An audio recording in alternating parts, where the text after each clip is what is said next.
Ooh, so this one stood out quite a bit. Jordan Montgomery making a lot of noise with just a little line talking to media, including Boston media, about his experience with the Red Sox because he was like, "Yeah, I'd assumed with them, thought it went well, but whatever, it didn't happen." And then mixed in this quote.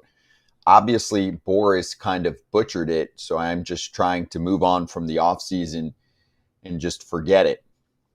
And then, Blake Snell was also asked about those comments and said it's sad that he thinks that way, kind of defending Boras, who he's still rep by. Monty ditched Boras pretty quickly after that whole situation and went over to another representation. He's with Wasserman now. So anyway, add this all up. I will say I've gotten quite a few texts. I owe some texts back to some people that were heated on both sides of this argument. So where do you stand here? Everyone has to understand the agent works for you. And I don't know the situation that happened with Monty. I don't know if there was offers that he was given or not given. And I don't know Blake Snell's situation. We had him on here, remember? And we said, was the Yankees thing true? He said, no. He was not given that offer. It wasn't even close to that offer. So all you can do, unless you represent yourself, which I do not recommend as a player, but is go off what your agent tells you. So if your agent doesn't, if you don't have any offers and this is the best your agent can do, you got to go with them. Now, Monty switched agents, so he made the decision he made. Blake Snell stayed with Scott Boras. Scott Boras got a lot of money for a lot of people. I also know people that Scott Boras told not to take deals. They got hurt and never played. So you can find that with any agent, right? So this is so hard. So one of the things I used to always tell my agent, who was a smaller guy, I would say, he would come to me and say, all right, you're a free agent. What do you think? And I'm like, my first choice is this. I want to stay in Chicago, right?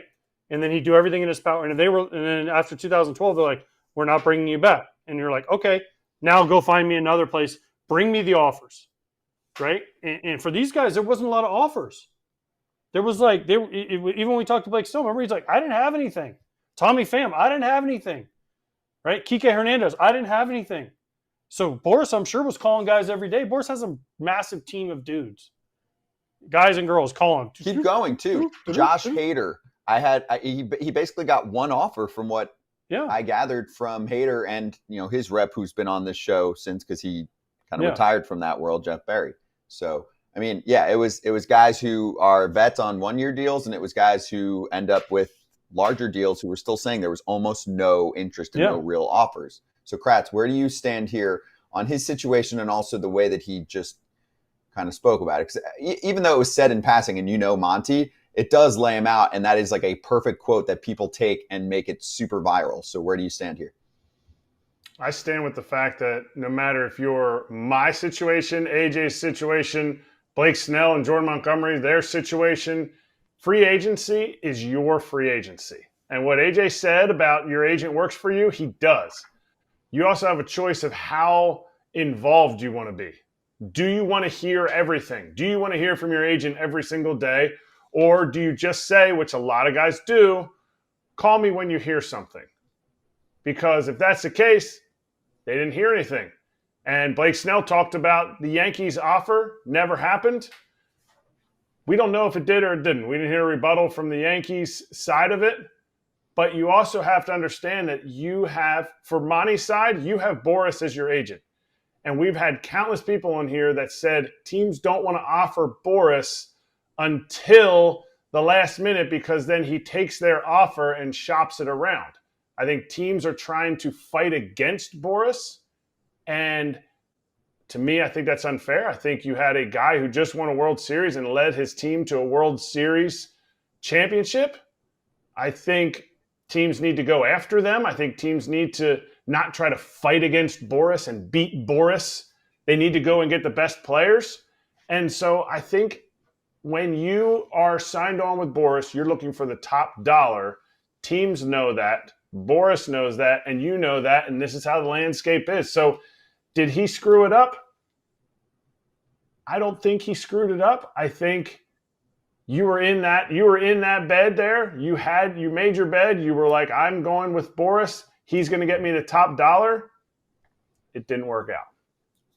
I've spoken to players with a variety of reps that have said they feel like in the past they didn't get all the info they needed when they talked to a team afterward. And I'm like, it's hard to completely understand. Well, Freddie Freeman, remember his whole thing with Casey, when Casey closed? Yeah.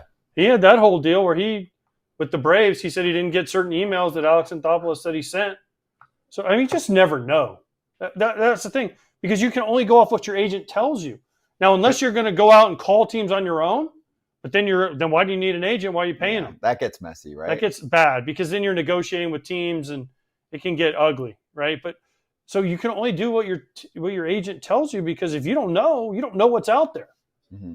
So if you only hear, like, because I know guys who I would call my agent and say, all right, I don't want to hear anything till I get an offer.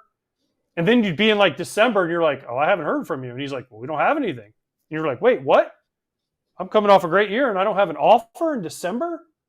And then it's always like, well, they're waiting on this guy and this guy and this guy. And you're like, that guy shouldn't affect me. This guy shouldn't affect me. But you just don't know. You just don't know where teams are at and what they're doing. And your only conduit is your agent, right, to those teams. So if you don't trust your agent and you don't believe your agent has the best for your personal, because also what you have to remember too is if you go with these big agencies, like Scott Boras has a lot of players. Who's a bigger priority for Scott Boras? The guy who's going to make $500 million or the veteran guy that might make $2 million? Sure. You have to know where you stand with each agency. You have to know your agency. pecking order. Yeah. Right. That's why I think the guys that signed early this offseason were smart. The Lance Lynn, Kyle Gibson, Sonny Gray, obviously Shohei. But those guys were smart. They're like, oh, I got an offer in a place I'm okay with. Now I might get $1 million better later, but I might not. I'm going to take that one. Boom. I want to be in St. Louis. Let's go. Done. This might not be the best example, but I think you look at Yamamoto getting it was essentially $375 because they had to pay the posting fee. And you're Blake Snell and you're like, I've got 2 Cy Youngs. I'm still pretty young. I'm in my prime. Like, doesn't matter. It's different. It's a different game based on age. Do you think, though, there is, I don't know if you'd call this collusion, but if owners or baseball as a whole is like, hey, we want to battle back against Boras, like, you can't do that. That's a problem. You personally are going to have relationships with agents where you get along with some, you don't get as along with others, right? Like, that's naturally going to happen. Some owners will sit down and have lunch with an agent, and some owners are like, yeah, I don't really want to work with him. He screwed me over on a past deal. That stuff's real. That happens all the time. Listen, when I was with the White Sox, they would be like, we will not draft or sign a Boras client. Period. They were like, we will not do it. Yeah. And we didn't. We never did it. And Boras had some of the best players. They were like, we won't do it. Well, that is crazy. You're hurting yourself. Listen, I'm not saying that, but that's just the way, like you just said, though. You remember Boras used to call like Mike Ilitch when he was alive and be like, hey, I got Prince Fielder. You want to sign him? And he'd be like, yeah. Or he'd call Lerner. Hey, Lerner, I got Artie Moreno, Rendon. Artie Moreno. That's the way it works. Yeah. But listen, I think with Jordan Montgomery, Jordan Montgomery has right to his opinion. He left him. Blake Snell likes him. Blake Snell's staying with him. Right? That's why you can leave, come and go. Mm-hmm. Do you guys remember Steven Matz, too, when that whole thing happened with the Mets and then he ended up signing with the Cardinals? Do you guys remember that? It was because like Steve Cohen spoke about it, I think. You guys remember that? Mm-hmm. I'll bring it up. Maybe we'll talk about it in the offseason. But, that to me, that also accentuates how I'm pretty sure he wasn't a Boras guy. I got to double check. But this stuff happens in other places. They also represent a ton of players. It's usually big name players. It's going to stand out, So this offseason was weird that just passed. There were stalemates. There were teams that were not involved. I'm curious to see how this one follows up. There's been other weird off seasons, but anyway, fascinating debate. You're busy, and figuring out food all the time is a hassle, especially when you're trying to eat right.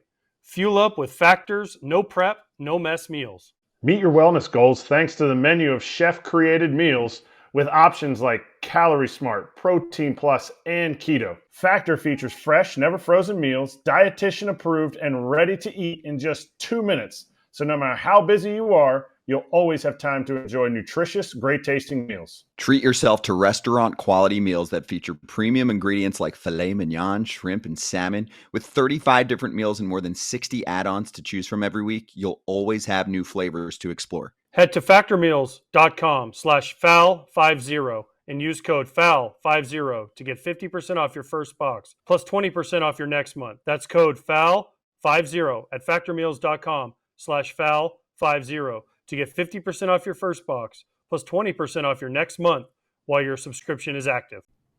And I will say this, Monty got a player option. Is he opting into that? Most likely. He might actually, yeah. Based on the year, unless something changes in the next month and a half, it actually gives him a little bit of a lifeboat. He's going to make $20+ million next year. to try and kind of get himself back on track with a normal offseason and spring training and the whole deal. That's not bad. Versus a 1-year pillow contract. They've kind of added to those. Does Cody Bellinger opt out this year? Or does he pile back in? Blake Snell probably is. Blake Snell should opt out. Matt Chapman should opt out. Yeah. So I think it's fascinating. Just a reminder, everyone, we're on all off season long. We do this live 1 to 3. So make sure you tune in then because we'll have tons of time to go over all this stuff. We talk about it all off season long. So let's get back to the field. Hey, everybody. Be sure to like and subscribe for more content. We're back here every weekday, all year long, so do not miss an episode. The videos are coming in all day. Here's another video you might enjoy. Baseball the way it should be covered.